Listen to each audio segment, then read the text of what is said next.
Hi, my name is Kevin Lee, and I'm from the Francis Fong Martial Arts Academy. Here's some college drills for you guys. So here's the first position. A lot of times I like to explain this too.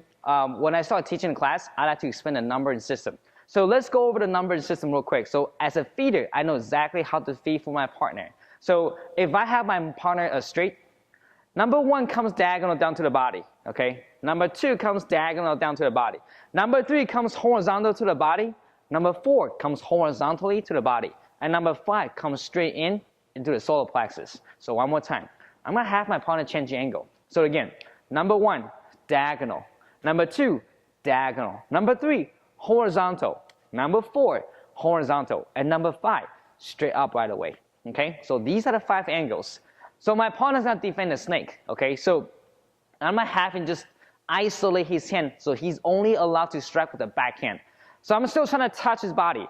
He's not defend his body by striking to my hand or my forearm. You see, that's the first one. And you'll notice that he's actually backing up. The distance for me to strike his body is right here. So as soon as he backs up, I'm no longer in that range, but rather my hand gets closer to him. So that allows me to strike towards my hand. So that's the first one. Number 2, I strike the same way. He backhand my hand. Number 3, horizontal strike. He strikes my hand. Number 4, he strikes my hand. And number 5, he then strikes my hand. So again. So first angle, number 1, he strikes my hand. Number 2, he strikes my hand. Number 3, horizontal strike. Number 4, horizontal strike. And number 5, straight in the thrust. Okay. Now let's say if I give Mike a follow-up, okay? He's not backing and follow what we call redondo. A redondo is a looping motion. You see how my hand loops like that? So watch what happens. If you have follow 1, he back in, step back in with a redondo. Angle 2, he follows the back in and a redondo. Number 3, he strikes my hand, step back in, redondo. Number 4, step back in, redondo. And 5, step in, follow with a redondo. Now you might ask, do I have to stay with the pattern? No, you don't. You can actually follow with any stroking pattern that you know. So let's look at this. If Mike strikes me from a forearm, he steps in, he can then follow any stroking pattern that he knows or that one that he likes. So again, number 2, he step back in, boom. Just remember, as a feeder, I do not want to go boom like this because I'm gonna get hit.